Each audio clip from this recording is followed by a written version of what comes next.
welcome back after the break. Let us now move to topic number 3. So probabilistic forecasts again.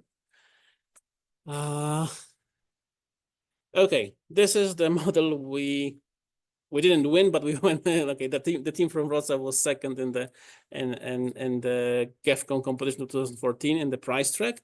Actually, the winning team read our paper and also used QRA as one of the methods in their combination. So and they turned out to be the first in the end. But okay, still, what is the idea here? It's averaging, okay, but the function that is used here is quantitative regression. Okay, so we have inputs, and the weights we are kind of assigning are defined by the quantitative regression function. Remember the quantitative regression function. This was the pinball loss.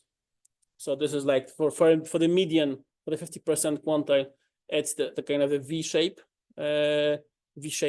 function. Then it's either tilted one way or the other, depending on whether we are going to higher or lower quantiles.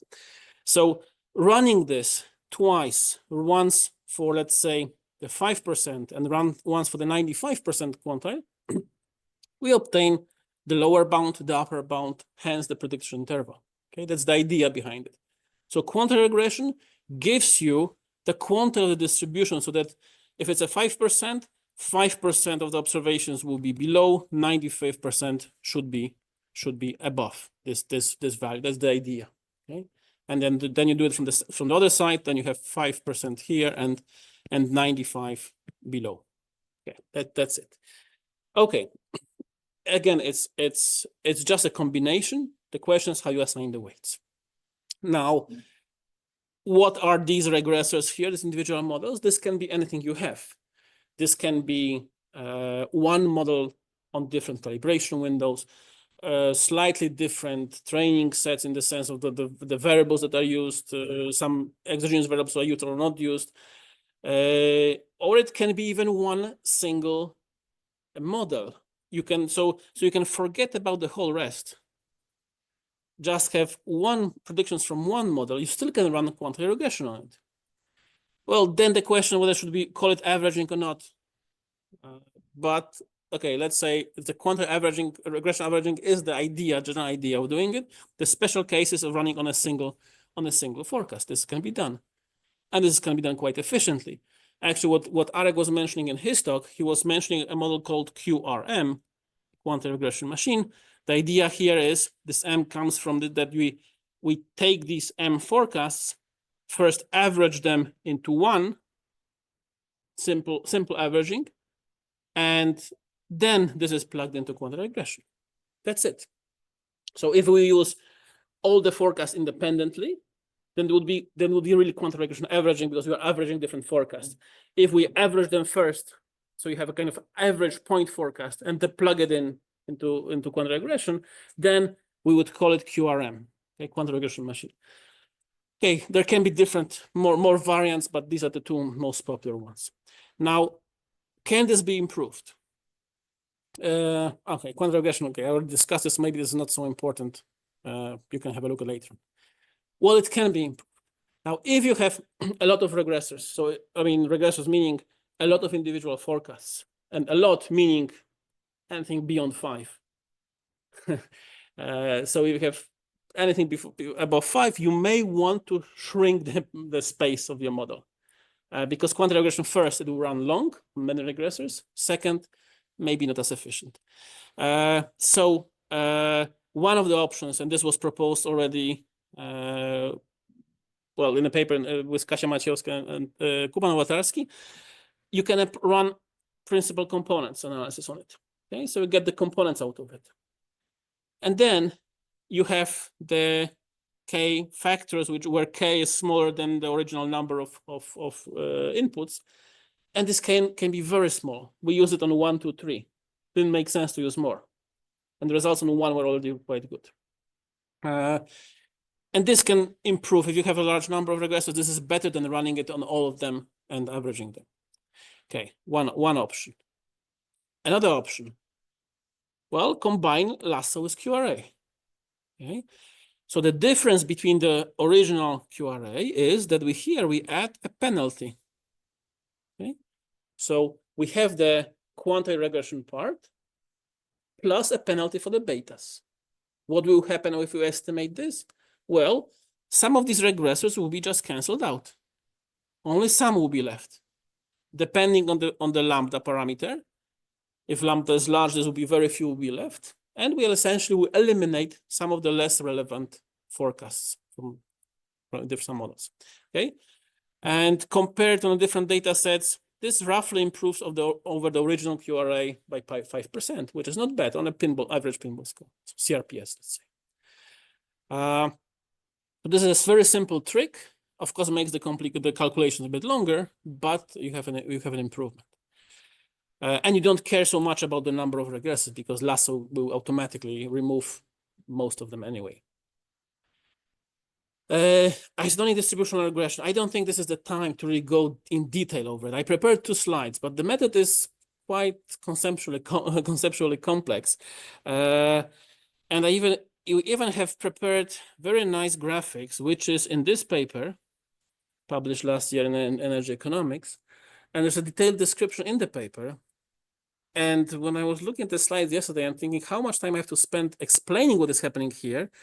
It would be like half an hour essentially. So I think it would be better if you're interested in how this method really works, you just read the paper, read the description, and analyze these pictures. It took us a few days, maybe even a week, to get those pictures in this shape, and they still are not too trivial to understand. So please read the paper. This is the isotonicity concept where Arek was showing that you have, if it's broken, then you kind of average this out, but the way you construct the actual distributions from it is quite complex. Now, the end result is interesting in the sense that it's quite different from both historical simulation, conformal prediction, which work on the errors of the predictions. This method works directly on the forecast themselves, not so much on the errors. Meaning that even if this method isn't the best method, and quite often it is not actually, quantitative regression or simulation can be better, although in the example Arek is going to show probably it's not the case, but usually it is. It is different, meaning that if it's added to a pool of forecasts, it will in general help the average to be much, much better. So this is very important in this context. So yeah, I think this is too detailed for this hour of the day, but I encourage you to read this part, to read this paper, the description, analyze the pictures, and this is the best we've been able to come up with. Hopefully, this is of course hyperlinked. So if you download the PDF and click on this will lead you to the paper. If you have problems with accessing the paper, if it's behind the paywall, I'll send it to you. Don't worry.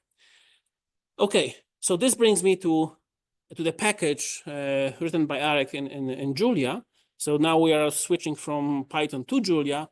Well, the language is more efficient for such calculations, for intensive calculations. And Arek, can you show a few examples from this? So if you do not read the paper, you don't have to worry too much because you can just use the package to run isotonic distributional regression. So hopefully you'll see that it's quite easy to do that. So the package is called postforecasts. And now, so this notebook is in Julia, not in Python, so beware. But it is very short. It will not run in Colab. It will not run in Colab, unfortunately. There is a online tool called Pluto. You can try it out, maybe if you don't want to install Julia, but it's quite easy to do that also. So I encourage you to try it out. So first we will load the packages. We will use just 2, our postforecast package and plots package to visualize the results. So now we will specify the processing methods that we want to use and prepare a dictionary to store the results. So dictionaries work in the same way as they do in Python, basically. So the methods will be IDR, conformal prediction, quantitative regression, and normal. We will use it again as a benchmark. And here we have a dictionary which, for every model in methods, creates an empty array that we will, empty vector that we will fill as we go along. So we will post-process the forecast from the Lear model for the Apex dataset. Here, if you click, we will see the details of how the model was trained, what it corresponds to, what regressors were used.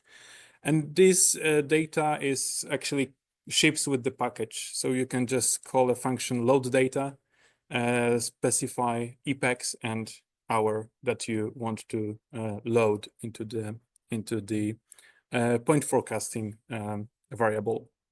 So PF will be a variable that stores point forecasts. This is a type that we introduce in post forecasts. And basically it stores the observations, forecasts. If here we have forecasts from 4 different models, so they will be stored in this point forecast variable, and the labels. So here we will use dates. So for every model from every m in methods that we defined, we will post-process the forecast, and it's quite easy. You have to call one function which is called point to quant. It takes the point forecast and outputs the quantile forecast. So now we specified here the method, the windows of, so how many previous time steps will be used for calibrating the probabilistic forecast, what quantiles we're interested in. So here you can provide either a single value that corresponds to a probability, or a vector of probabilities. If you provide an integer, it will just take the equidistant quantiles. So here we just use deciles, so we provide the value 9. And start and stop, so this corresponds to for which period the quant forecast will be generated. So we will use an entire 2023 here. And then we will push this post-processed forecasts into our QF dictionary, which stores quantile forecasts for every method. Then we will average these predictive distributions. So after running this loop for 24 hours, for each method, we have in our dictionary for each method we have a vector of 24 quant forecast series, which are a series of quantile forecasts. So we will average these predictive distributions from different methods by calling p-average method, which basically performs averaging across probabilities. There is also q-average for averaging across quantiles. And here we will average the results from isotonic distributional regression, conformal prediction, and quantile regression, because the normal one we'll just use as a benchmark. So we can calculate CRPS for all of the 4 methods, like separately. Sorry, not separately, for 3 methods and the average. So here we just sum the CRPS, which is also the methods from the package, divide by 24 because we have a vector of 24 forecast series. And here are the corresponding CRPS, continuous rank probability scores. Now we will relate them to the benchmark model. So we will calculate skill scores. So first we need the benchmark score, so the CRPS for our normal model, and the skill score will be here given in percentages. So that's 1 minus the score of the model divided by benchmark score. And in the end, we'll plot these skill scores as a bar plot. And now you can see that on this, although isotonic distributional regression usually does not perform quite well, here on the last, on the 2023 year, it's quite good, but the average is much more better, 7.5% increase over the naive, over the normal benchmark. And all of these methods, they run very quickly. So that's really basically almost for free, the improvement that you get. Okay, and you can check it out on the GitHub. There is a link to the package, so you can check out for yourself. We can try to run it even. We'll see if it runs so quickly. Okay, but let it run in the background. I'll come back to it when it finishes. Okay, so yeah, so the package offers much more, and you can read about it on the webpage of the package on GitHub. There's also a paper we wrote recently about it, about the methods, and yeah, you can read about it there. If you have any questions, ask Arek. He knows more than anyone else about this package.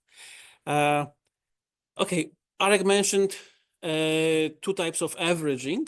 So when you have a point forecast, when you're averaging points, you have just one value, and at the most you can do, you have different weights, not 1/2, but something else, right?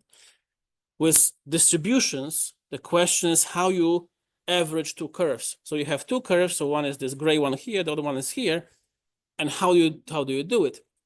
One can be over probabilities, meaning it's a vertical. You take this point here, you average them, you get this one here in the middle, the red one.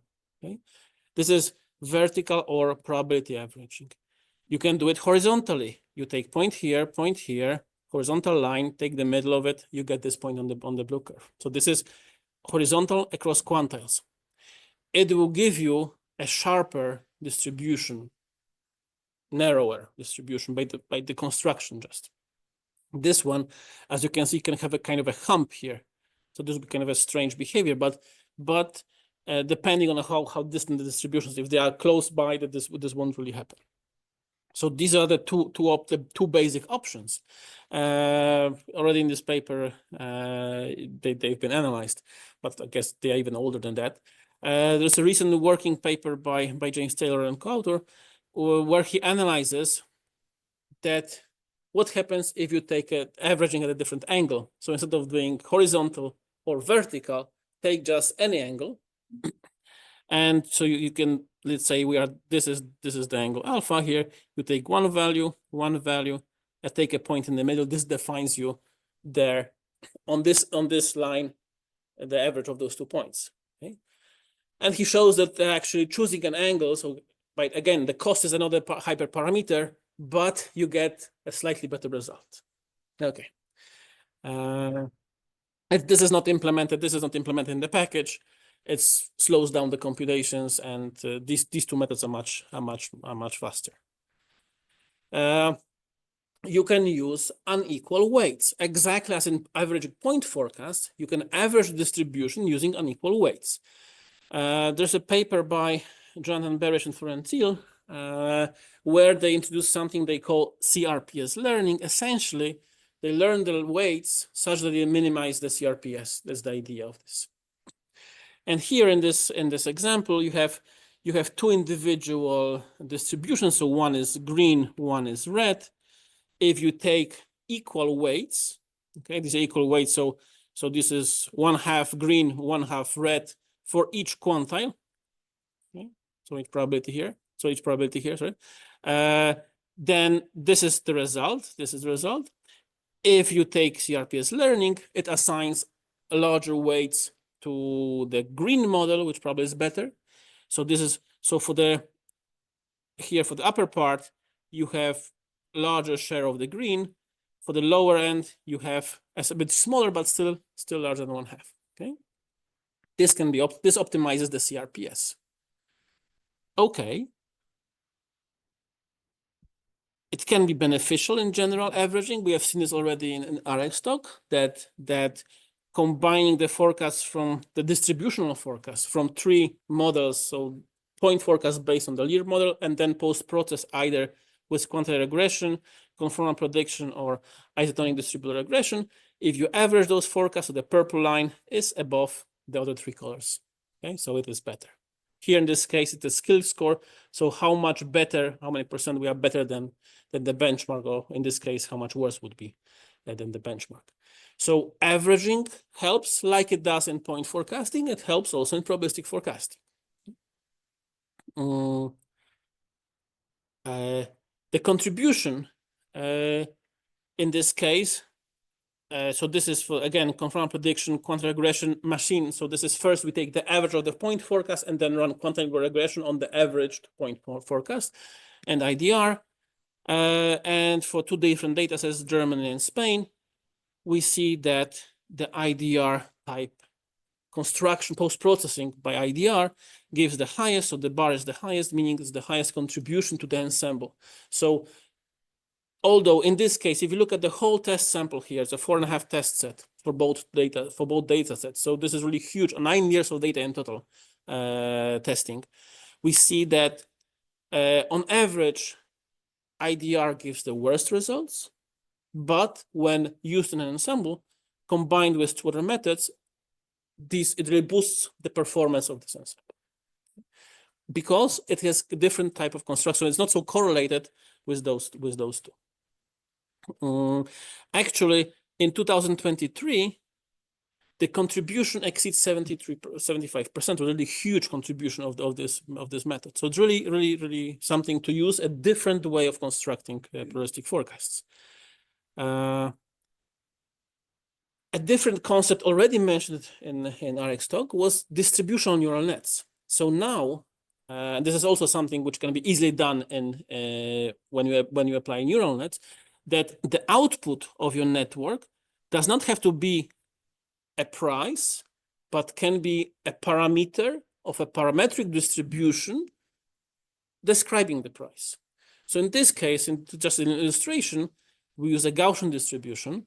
So this would be the model output. So for hour 1, we will have this distribution F1 here. But if this is a normal distribution, it's characterized by the mean and the standard deviation. So we just have 2 parameters to estimate. So the network, what it does, it learns how to estimate the 2 parameters of a Gaussian distribution for each of the hours. So in this case, it would have 2 times 24 outputs. We also used in the same paper. In the same paper, we used also JSU distribution, which was also asymmetry parameter and kurtosis, so kind of 4-parameter family. Then would be 4 times 24 outputs of this network. And although I was pretty reluctant when we started this research, I didn't think this would really help. It does help, and you can read about it in this paper. So just click on it or click on it here and look at the results. It does help. It is substantially better than the other methods. So, but again, it takes really long to calibrate. Now the trick is that in this paper, the lasso estimated models were not the optimal ones, were like in the IIF toolbox, and so that you can improve on those. If you improve really on those, you almost get at par with the distribution neural nets. So the question is whether you want to spend months on calibrating the hyperparameters of this network, or maybe just a day to run or 2 days to run the lasso estimated and then some post-processing scheme. So that's your choice. But still, you can get slightly better, but not really substantially better. Okay. Again, what Arek also already has mentioned in his talk is that this distributional neural net, the DDNN here was JSU distributed, so this 4-parameter family, since it was only, the hyperparameters were only trained up to a certain point in time, it was not retrained, the hyperparameters, only the weights, individual weights of the network, meaning that it couldn't adapt to the changing conditions in the market. And this is what happened to this brownish color represents this deep neural network. And while it is relatively good initially, very good in some initial period, when the prices started rising here, this is the data from the German market. Yeah, it's the German market here. So these are the prices, average daily prices here. And this is the axis. When it started really getting crazy, the performance of this distribution neural net really decreased. Now, okay, we could run the hyperparameter selection again on this window, spend a few weeks on running it. Okay, investing in more computing power, you can do it in probably a few minutes, but depending on what you have, what the resources you have. The question is, how often do you have to do it to catch the changing market conditions? We don't have the resources to do it, to test it. It's just too time consuming on the servers we can use. So perhaps it's not worth it perhaps it's better to use something simpler like these approaches here. Now, okay, this is something also very recent, just a working paper from January this year by Bartosz Uniewski and Florence Hill. And they're working on using probabilistic inputs to your to the model for a point forecast of a price. So this is a model where representing, we want the price for day, hour, age. And as regressors here, we can use just the expected value. So there's just the prediction of load, solar generation and wind generation for the next day. Or we can use a probability, so quantiles of this distribution. Okay, and the question is whether using the quantiles as inputs to these models will it help or won't it help? They try two different models. So like one is an expert model. This is this guy here. They also use some fundamentals like emission prices, which in Europe are important for especially for fossil fuel power plants, natural gas prices, crude oil, and coal. But this is essentially a simple ARX model. The biggest difference is this blue part. So this is what will change. And also use a kind of like a lasso estimate, like a Lear model, but they don't call it Lear because it would some conflict. It's not just an autoregressive model. There's more into it. So, but again here you have more regressors in the model, but the biggest innovation is introducing this blue part, which are the probabilistic inputs. So probabilistic, the distributions of the load, solar generation, and wind generation. Okay. The results. Here are the results for, so this is the RMSE for Germany. For this is the test period here. Or maybe, sorry, I'm not sure here. Would have to check. Probably the test period is maybe shorter, just the 3 last years. So this is the RMSE of the point forecast for the price, where here you have an expert model with 201 quantiles. So it's more than percentiles. Every half a percentile sensor you have a point. So this is how much you input into your model. Okay, and they also use different exogenous. So some models have only the load, some have only solar generation, only wind, both wind and solar. Residual load meaning load minus this is residual load. Or you can have load and the sum of the renewable meaning wind and solar. This is not the same as the model where you have them all individually added, and a final model where you have all 3 independently given. Now the dashed line is the expert model, which does not have these probabilistic inputs, just point inputs, and the same here for this lasso estimated model. Now, this shows that if we use historical simulation for, so this is the expert, this model here, this one here, the simpler one, plus historical simulation for for post-processing to get the probabilistic forecast. The improvements, there are some, but marginal. With the lasso estimated, almost nothing. But if you use quantile regression for estimating the weights, you can improve by compared to this orange one. The orange one is the residual load. So this is load forecast minus res generation forecast. It's 11% for the ARX type. For the lasso estimate, it's 6%. It's huge. It's hard to get such improvements in your models. Now, the question is whether we need 201. I mean, how many quantiles do we need? And this plot shows you that essentially the lighter the color, the more quantiles. So the lightest one, this is 201. The darkest one, this is just 5. Okay, so this one 11 would roughly be deciles. Okay, it's a bit more, but you can see that there's a decrease. And again, for historical simulation, there's almost no effect. For quantile regression, there's a really significant effect. So it can the quantile regression can kind of extract the information from the quantiles that you are inputting to your model, and can improve. And you can see that indeed you need a lot of quantiles to get the improvement.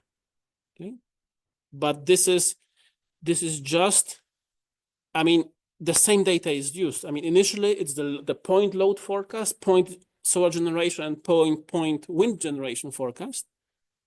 But then the models we have here is just running on just using the errors of those forecasts on comparing with the actuals, and post-processing those either using historical simulation or quantitative regression. So the tools we have been talking about today and yesterday applied in this context. Yeah, I was surprised when I saw these results initially. So really some innovation. We can think of it. What hours we get, what are the gains, and it seems interesting that initially for the night hours there's no improvement also almost, but the main improvement is for the afternoon essentially. So the very late hours or the afternoon late hours. This is where the highest improvement is in RMSE for the different models. Okay, and let's move on to the last part. Are you closing us down? Yeah, you guys are an hour over time, and we have a group they're trying to flip this room. How do you guys know about how much longer? 15 minutes roughly. Okay. Let's do it in 15 minutes. Okay. Okay. Financial evaluation. Last things. I mean, you're all tired. Everyone wants to go to dinner. How do we evaluate? Okay, we improve the RMSEs, the pinballs, the CRPSs. What is the value of this? Now, we've been trying in our group to somehow convert our forecasts into some trading strategies to see what are the financial or economic benefits of using the strategies. In this paper, with Bartosz, we introduced a trading strategy based on probabilistic forecasts. Okay, the idea is the following. So we have a battery storage available. We can buy, we buy, let's say 1 megawatt, we sell, okay, this is rescaled everything, but okay, but just 20% loss. So we charge it with 1 megawatt, we get out of it 0.8.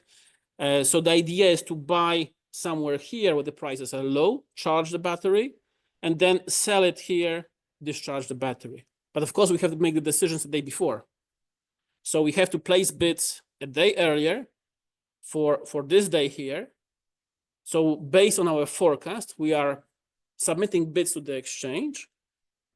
And this will be limit bids, meaning that we do not use the point forecast, but we use the probabilistic one. So here, when we want to buy, we take a higher quantile.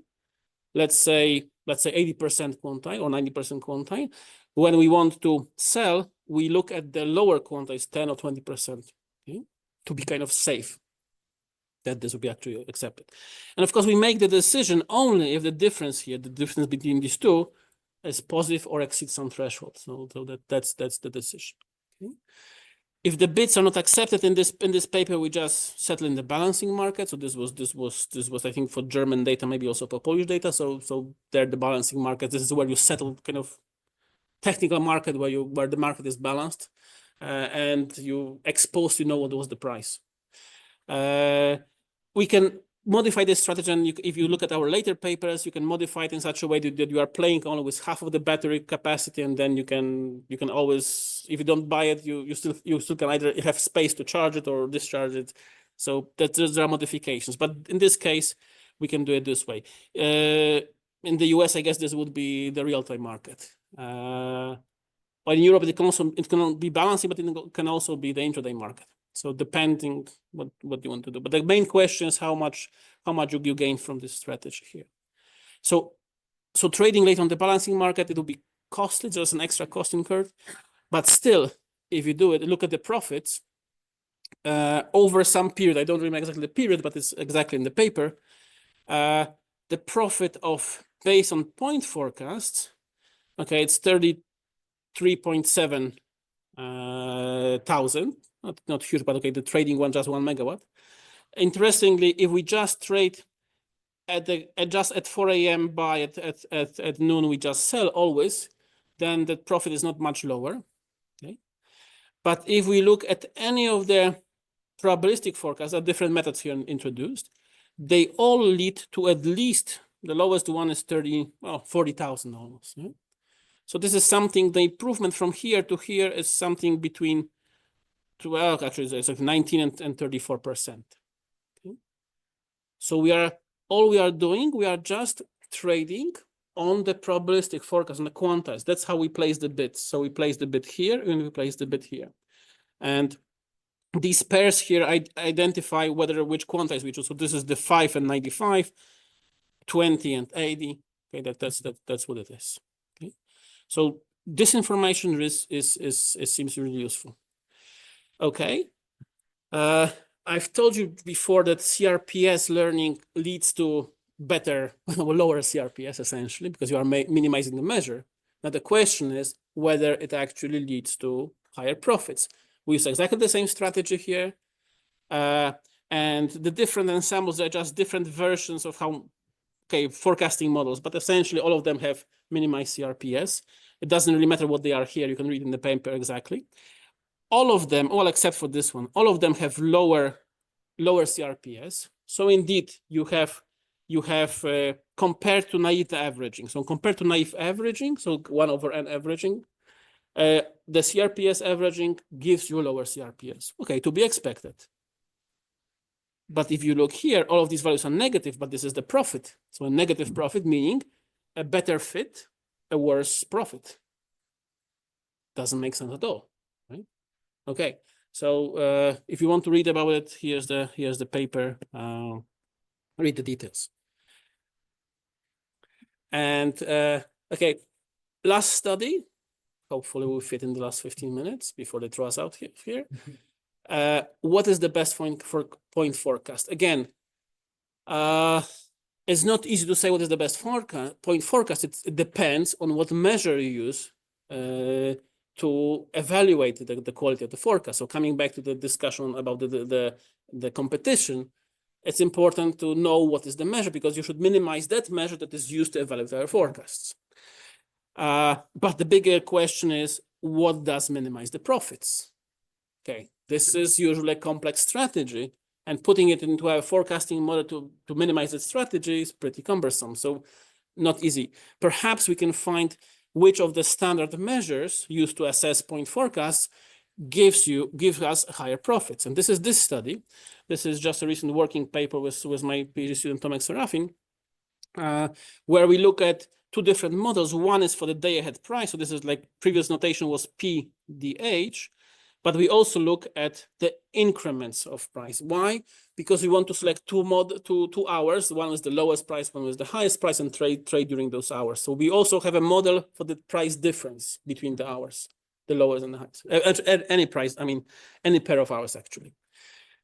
The model is simple. So you have either the price here or the price difference for any pair of hours, the maximum, the minimum price, and load forecast, wind generation, coal, natural gas, and dummies. That's it. TTF. That's API2 and TTF kind of standard benchmarks for prices. Okay, let's have a look what kind of measures we look. Loss functions. We look, of course, at the MSE, so squared errors, absolute errors, symmetric MAPE, and pinball score. Okay, so this is the pinball score function we have seen before. This is the asymmetric function using quantitative regression. And something we introduced, we call the directional loss function. This is visualized here. This is the formula where essentially you have an MAE, but a penalty, and this is applied only to price differences. So if you have a price difference and you say, okay, you say that hour 9 will be lower than our, let's say, 12, let's say, but in reality it's the other way around. So you got the completely, you buy the high and sell at the low. This is a higher penalty. So this is when you add this function. So if you plot it, this is the yellow part here. So the red one is the MAE, the blue is the MSE, and the yellow one is this new function. So when both increments, the actual increment and the predicted one, the differences are of the same size, this is just MAE. So here and here's MAE. But in these parts, you add the squared penalty. Okay? So you're penalized really if you got the sign wrong of the price difference. Strategy as before, but based on point forecast only. We do not in this study. We do not look at probabilistic ones. We decide to trade only when we trade over at just a threshold we select.